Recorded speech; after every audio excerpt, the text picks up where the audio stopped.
Hello students, I am again back with part 2 of chapter number 7, British Education in India and its impact. Students, I hope you all have seen part 1 of this chapter.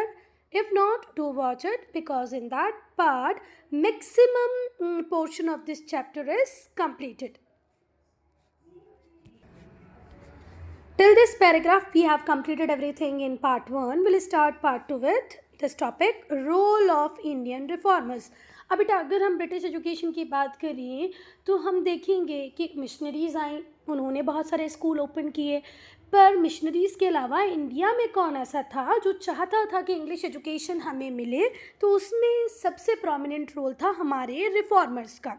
बहुत सारे जो Indian reformers थे जैसे राजा राम मोहन रॉय, ईश्वर चंद्र विद्यासागर, इनका believe था कि British education में कोई बुराई नहीं है, हमें भी ब्रिटिश एजुकेशन अपने बच्चों को देना चाहिए, उन्हें साइंस टेक्नोलॉजी से अवेयर करना चाहिए। राम मोहन रॉय हों, ईश्वर चंद्र विद्यासागर हों, वो चाहते थे कि वेस्टर्न एजुकेशन को प्रमोट किया जाए जिससे इंडिया की सोसाइटी में जो सोशल लेवल्स हैं, जो छोटी मोटी बुराइयां हैं, जो सामाजिक बुराइयां हैं, कुरीतियां हैं, उन्हें रिड्यूस किया जा सके, कम किया जा सके। तो इन लोगों ने स्कूल खोले, कॉलेज खोले और वेस्टर्न और इंडियन दोनों ही टाइप के एजुकेशन को बच्चों को दिया, इम्पार्ट करना मतलब देना, ठीक है। फिर राजा राम मोहन रॉय जो थे उन्होंने हिंदू कॉलेज खोला, कहाँ पर? कलकत्ता में। कब खोला? 1817 में। राजा राम मोहन रॉय ने कौन सा कॉलेज इस्टेब्लिश किया बेटा? हिंदू कॉलेज। कहाँ पर? कलकत्ता में। कब? 1817 में, विद द हेल्प ऑफ और with the support of Scottish scholar David head. और किसके सपोर्ट से? स्कॉटिश मिशनरी अलेक्जेंडर डफ। तो स्कॉटिश मिशनरी अलेक्जेंडर डफ, स्कॉटिश स्कॉलर डेविड हरे, इनकी हेल्प से राजा राम मोहन रॉय ने कॉलेज खोला था जिसका नाम था हिंदू कॉलेज। कहाँ पर खोला था? कलकत्ता में। कब? 1817 में। किस किसने हेल्प की थी राजा राम मोहन रॉय की? डेविड हरे और स्कॉटिश मिशनरी अलेक्जेंडर डफ ने। 1825 में वेदांता कॉलेज खुला, जिसने, वैसे तो आप इसको वेदांत ही पढ़ो, वेदांत ही कॉलेज था वो, लिखते टाइम वेदांता हो गया तो हम उसे पढ़ने लगे वेदांता। तो 1825 में वेदांता कॉलेज ओपन हुआ जो इंडियन लर्निंग और वेस्टर्न साइंस दोनों के कोर्सेज को ऑफर करता था। कॉलेज कब खुला बेटा? 1825, 1825 में खुला, जो इंडियन लर्निंग और वेस्टर्न साइंस दोनों के कोर्सेज ऑफर करता था। रिफॉर्मर के रोल को हमने पढ़ लिया। रिफॉर्मर में हमने दो मेजर रिफॉर्मर को पढ़ा, एक थे राजा राम मोहन रॉय और दूसरे विद्यासागर। अब हम पढ़ेंगे भाई कि सरकार का क्या रोल था, गवर्नमेंट का क्या रोल था। तो अर्ली 19th सेंचुरी में बहुत सारे जो लोग थे इंग्लैंड के, उन्हें ऐसी फीलिंग आने लग गई थी जो गवर्नमेंट है उससे रिस्पॉन्सिबल होना चाहिए लोगों की हैप्पीनेस को इंश्योर करने के लिए, है ना। मतलब जितने लोग जिनके ऊपर वो रूल कर रहे हैं वो सारे खुश रहें, इसको इंश्योर कौन करेगी? सरकारें। जेम्स मिल एक सीनियर सिविल सर्वेंट थे इंडिया में। उन्होंने देखा कि जो ओरिएंटल लर्निंग है वो अनसाइंटिफिक है, इम्प्रैक्टिकल है। जेम्स मिल ने कहा, जो कि एक सीनियर सिविल सर्वेंट थे, कि भाई ये जो ओरिएंटलिस्ट हैं, ये जो इंडियन लर्निंग को प्रमोट कर रहे हैं, जहाँ तक मैं समझ पा रहा हूँ ये तो बिल्कुल अनसाइंटिफिक है, इम्प्रैक्टिकल है, तो ऐसी एजुकेशन देने का तो कोई मतलब ही नहीं बनता। इसीलिए उनका ऐसा मन था कि इंडियंस को एक ऐसे एजुकेशन के साथ जोड़ा जाए, एक ऐसी एजुकेशन को इंडिया में इंट्रोड्यूस किया जाए जो एंटायरली किस पे बेस करती हो? वेस्टर्न फिलॉसफी और साइंस पर, जो बच्चों के लिए ज़्यादा यूज़फुल होगी। वो लोग जो जेम्स मिल के व्यूज़ के साथ इत्तेफाक रखते थे, मतलब अग्री थे, उन लोगों को कहा गया एंग्लिस्ट। फिर से ध्यान से सुनो, अब हम पढ़ रहे हैं कि भाई सरकार का क्या रोल था। तो एक टाइम ऐसा है इंग्लैंड में जब लोगों का मानना ये था कि भाई सरकार को रिस्पॉन्सिबल होना चाहिए लोगों के भलाई के लिए, हैप्पीनेस के लिए। तो मतलब जब एजुकेशन होगी तो जॉब होगी तो भाई आपकी लाइफ अच्छी होगी, सेटल्ड होगी, इस तरीके की सोच थी लोगों की। तो जो जेम्स मिल थे वो एक सीनियर सिविल सर्वेंट थे। तो ऐसा एजुकेशन दो जो काम का हो। तो अब इन लोगों ने सोचा पूरी तरह ऐसा एजुकेशन दिया जाएगा जो वेस्टर्न फिलोसफी और साइंस पे बेस्ड होगा। और वो सारे अंग्रेज जो इस बात से इत्तेफाक रखते थे कि भाई जेम्स मिल सही कह रहे हैं, उन सारे लोगों को कहा गया एंग्लिस्ट। सेकेंड डिकेड आया 19th सेंचुरी का। डिकेड मतलब होता है 10 साल का पीरियड। सेकेंड डिकेड बोल रहे हैं मतलब 20s की बात कर रहे हैं। 19th सेंचुरी का मतलब वो पीरियड जो 1801 से स्टार्ट होकर 1900 पे ख़त्म होता है। तो मतलब हम यहाँ पर 1820s की बात कर रहे हैं। ब्रिटिशर्स को ये रियलाइज़ हुआ कि जो वेस्टर्न एजुकेशन है उसको इंडिया में इंट्रोड्यूस करना ही चाहिए, इंडियंस को देना ही चाहिए। और उसके बहुत सारे पर्पसेस थे। अब हम एक एक करके डिस्कस करेंगे कि ब्रिटिशर्स ने ऐसा रियलाइज़ क्यों किया। पहला, ब्रिटिशर्स को नीड थी इंडियंस की, किसके लिए? छोटे मोटे काम करवाने के लिए। तो employing Indians with western education in public offices, कि भाई अगर ये इंडियंस वेस्टर्न एजुकेशन ले लेंगे तो हम इन्हें पब्लिक ऑफिसेज में अपॉइंट कर लेंगे, नौकरी दे देंगे, जिससे हमारा एडमिनिस्ट्रेटिव कॉस्ट ड्रास्टिकली कम हो जाएगा। अगर किसी अंग्रेज को हम इंग्लैंड से लेके आते हैं और उसे इंडिया में काम देते हैं तो उसे हमें बहुत सारी सैलरी देनी पड़ती है, पर वही काम कोई इंडियन करेगा तो आधी सैलरी में हो जाएगा ना। तो इस सोच के साथ इन्होंने कोशिश की कि इंडियंस को क्या दी जाए? इंग्लिश एजुकेशन, वेस्टर्न एजुकेशन, और देना स्टार्ट किया। पैसे समझ लो, अंग्रेज चाहते थे कि वो इंडियंस को भर्ती करें, एडमिट करें, एम्प्लॉय करें। कौन से इंडियंस को? जो वेस्टर्न एजुकेशन ले चुके हों। कहाँ पर एम्प्लॉय करें? पब्लिक ऑफिसेज में, जिससे क्या हो, जो कॉस्ट हो इनका, एडमिनिस्ट्रेटिव कॉस्ट, वो कम हो जाए। क्यों? क्योंकि अब वो इंडिया से ही किसी को भर्ती कर लेंगे नौकरी के लिए, उन्हें अंग्रेज़ों को बुलाना नहीं पड़ेगा। अब अंग्रेज इंडिया आएगा तो ज़्यादा सैलरी देगा, एक इंडियन उसको काम को करेगा तो कम सैलरी में भी कर देगा। अब दूसरी बात ये थी कि अगर इंडियंस को हम वेस्टर्न एजुकेशन देंगे, उन्हें नौकरियां दे देंगे, तो यहाँ पर ऐसा होगा कि जो वेस्टर्न मॉरल वैल्यूज़ हैं ये डेवलप हो जाएंगी। किसके अंदर? इंडियंस के अंदर। और एक टाइप से ब्रिटिश के टूवर्ड्स इंडियंस क्या हो जाएंगे? लॉयल हो जाएंगे। वो इंडियंस जो ब्रिटिश एजुकेशन ले चुके होंगे, जो अपने आप को काम पे रखेंगे, जहाँ पर ब्रिटिशर्स काम कर रहे होंगे उनके साथ, ब्रिटिशर्स की नौकरी करेंगे, तो उनके अंदर क्या हो जाएगा?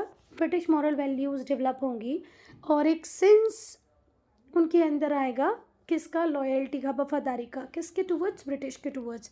तीसरा जो सबसे इम्पॉर्टेंट है मेरे अकॉर्डिंग वो ये है कि जो वेस्टर्न इन्फ्लुएंस है, वो जो वेस्टर्न एजुकेशन से इंडियंस के दिमाग पर आएगा वो इंडियंस की लाइफ स्टाइल को भी चेंज कर देगा। तो अगर हमें व्यक्ति के टेस्ट को चेंज करना है, उसके ड्रेसिंग सेंस को चेंज करना है, फूड स्टाइल को चेंज करना है, तो इतनी सारी चीज़ों का चेंज सिर्फ एक चीज़ से हो सकता है, एजुकेशन से। तो western influence would change the life style of educated Indians, और इससे क्या होगा? वो रेडीली एक्सेप्ट कर लेंगे किसको? ब्रिटिश गुड्स हो। जैसे आज हम सूट बूट टाई वगैरह लगाते हैं, ये हमें किसने दिया है? अंग्रेज़ों ने दिया है। जो आज हम हमारी ताज़ी रोटी छोड़कर ब्रेड खाने लग गए हैं, ब्रेड बटर जैम खाते हैं, ये हमें किसने दिया है? अंग्रेज़ों ने दिया है ना। हमारे यहाँ तो रोज़ मतलब चटनी बनती थी ताज़ी ताज़ी, रोज़ ताज़ी ताज़ी रोटियाँ बनती थी, तो वो सब हमने छोड़ दिया और ब्रिटिश टेस्ट को अडॉप्ट कर लिया। तो मेन पर्पस यही था एजुकेशन का कि भाई इंडियंस को अंग्रेज बनाना है। जो वेस्टर्न इन्फ्लुएंस है वो चेंज कर देगा लाइफ स्टाइल किसकी? एजुकेटेड इंडियंस की, और वो रेडीली एक्सेप्ट कर लेंगे किसको? ब्रिटिश गुड को। अब हम पढ़ेंगे एंग्लिस्ट वर्सेस ओरिएंटलिस्ट। जो चार्टर एक्ट आया था 1813 में, 1813 में चार्टर एक्ट आया जिसने 1 लाख रुपए तक देने की बात की। किसके लिए? एजुकेशन के लिए। कोई क्लियर गाइडलाइन नहीं थी कि इस पैसे को कैसे खर्च करना है, क्या खर्च करना है। बस ये है कि 1 लाख रुपए तक लगाना है किसमें? एजुकेशन में। और बेटा 1813 में ये पैसा आ गया और 1823 तक, 1813 में ये पैसा आया और 1823 तक ये पैसा अनयूज्ड रहा। ठीक है, क्योंकि डिबेट चलता रहा ओरिएंटलिस्ट और एंग्लिस्ट के बीच में कि भाई इस पैसे को यूटिलाइज़ कहाँ करना है, कैसे करना है। जो ओरिएंटलिस्ट थे वो चाहते थे कि ट्रेडिशनल एजुकेशन को, इंडियन लर्निंग को ही प्रमोट किया जाए, बस उसमें थोड़ा सा साइंस पढ़ाया जाए, पर वो भी किस में? वर्नाकुलर लैंग्वेज में। पर जो एंग्लिस्ट थे वो चाहते थे नहीं, पूरी तरह वेस्टर्न लर्निंग को प्रमोट किया जाए, इंग्लिश मीडियम ऑफ इंस्ट्रक्शन हो। अगर इंग्लिश मीडियम ऑफ इंस्ट्रक्शन नहीं होगा तो ये लोग इंग्लिश सीखेंगे नहीं, इंग्लिश सीखेंगे नहीं तो हमारे लिए काम कैसे करेंगे। मतलब इस तरीके के डिबेट चल रहे हैं ओरिएंटलिस्ट और एंग्लिस्ट के बीच में। समझ में आया? ओरिएंटलिस्ट क्या चाहते थे कि हमारी भाषा में हमें पढ़ाया जाए, बस हमारी पढ़ाई में किसको जोड़ दिया जाए, साइंस को। पर इंग्लिश क्या सोचते थे, नहीं पूरी तरह वेस्टर्न लर्निंग दो और मीडियम ऑफ इंस्ट्रक्शन क्या रखो, इंग्लिश। और आपको क्या लगता है ये डिबेट में जीता कौन होगा? तो जीते कौन? एंग्लिस्ट। कौन जीते? एंग्लिस्ट। थॉमस बेबिंगटन मकाले जो एक सीनियर ब्रिटिश ऑफिसर्स थे, उन्होंने एक मिनट लिखा, मतलब एक नोट लिखा, ठीक है। उन्होंने कहा, जरा ध्यान से सुनना बेटा, कि एक सिंगल शेल्फ जो है गुड यूरोपियन लाइब्रेरी का, उसकी इम्पोर्टेंस उतनी ही है जितना पूरा इंडियन लिटरेचर और पूरा अरेबियन लिटरेचर, अरेबिक लिटरेचर मिला लो, पूरा इंडियन लिटरेचर मिला लो ये एक तरफ, और हमारे यूरोपियन लाइब्रेरी की एक शेल्फ एक तरफ। मतलब सोचो कितना महान बेबिंगटन मकाले ने अपने आपको बताया इस लाइन के थ्रू कि भाई हमारी एक लाइब्रेरी का एक शेल्फ और आपका पूरा लिटरेचर, आपका क्या अरेबिया का भी पूरा लिटरेचर। गलत बात कही है, गलत था, पर ठीक है, क्या कर सकते हैं। इस बात से बहुत सारे लोग इन्फ्लुएंस हुए, और स्पेशली कौन? Governor general. बात का प्रभाव बहुत सारे लोगों पे पड़ा। कुछ लोगों ने पॉजिटिवली लिया, किसी ने नेगेटिवली लिया, पर जो गवर्नर जनरल थे उस टाइम में वो थे विलियम बेंटिक। उन्होंने एक रेजोल्यूशन पास कर दिया 1835 में। 1835 में गवर्नर जनरल कौन थे? William Bentinck. उन्होंने फॉर्मली इंट्रोड्यूस किया इंग्लिश एजुकेशन को इंडिया में। English medium education institution setup होने लग गए, टेक्स्ट बुक आने लग गई इंग्लिश में। पहले तो नहीं थी ना, तो अब टेक्स्ट बुक्स भी बनानी पड़ेगी आपको इंग्लिश में। इंग्लिश टेक्स्ट बुक आ गई, इंग्लिश मीडियम स्कूल खोलने लग गए। कब? 1835 में। किसके द्वारा किया गया ये सब काम? William Bentinck. कौन थे ये? गवर्नर जनरल थे। और इन्होंने इंस्पिरेशन किससे ली? मकाले के एक स्टेटमेंट से, जो था हमारे यूरोप की एक लाइब्रेरी का एक शेल्फ, पूरी लाइब्रेरी भी नहीं, एक शेल्फ, और तुम्हारा पूरा लिटरेचर, एक ही बात है। गवर्नमेंट सपोर्ट जो था, जो पहले ओरिएंटल इंस्टीट्यूशंस को भी मिलता था, है ना, ओरिएंटल वर्क को प्रिंट करने के लिए मिलता था, उसे विड्रॉ कर लिया गया। अब हम ओरिएंटल इंस्टीट्यूशन को कोई सपोर्ट नहीं करेंगे, अंग्रेजी सरकार ने कह दिया, ना ही तो हम ध्यान देंगे ओरिएंटल वर्क की प्रिंटिंग पे, हम सिर्फ अब इंग्लिश मीडियम स्कूल्स पे ध्यान देंगे, इंग्लिश एजुकेशन इंग्लिश बुक पे ध्यान देंगे, आप अपना देख लो, हम आपको कोई पैसा कोई हेल्प नहीं करेंगे। और बेटा फिर इंग्लिश क्या बन गई? Official language. क्या बन गई? इंग्लिश ऑफिशियल लैंग्वेज बन गई। 1844 में इंग्लिश को क्या बना दिया गया? Official language. 1844 1844 में इंग्लिश बन गई official language. This made the knowledge of English language necessary for appointment to public offices. अब इंग्लिश ऑफिशियल लैंग्वेज है तो ऑब्वियसली बात है बेटा, अगर आपका अपॉइंटमेंट किसी पब्लिक ऑफिस के लिए होने वाला है तो आपको इंग्लिश आना कंपलसरी है, तभी तो आप काम कर पाओगे। समझ में आई बात? इंग्लिश ऑफिशियल लैंग्वेज कब बन गई? 1844 1844 में बनी। और इसी के साथ ये तय हो गया कि हर बंदे को इंग्लिश सीखनी है जिससे पब्लिक ऑफिस में काम करना है, सरकारी नौकरी चाहिए तो अंग्रेजी ज़रूरी है। अब हम पढ़ेंगे वुड्स डिस्पैच। 1854 में क्या हुआ है कि ऑफिशियल रिपोर्ट आई जिसे कहा जाता है वुड्स डिस्पैच, क्योंकि इसके ऑथर थे चार्ल्स वुड, इन्होंने इसे लिखा था इसलिए इसका नाम क्या पड़ गया? Wood's dispatch. इसने रिकमेंड किया the establishment of graded system of English medium school.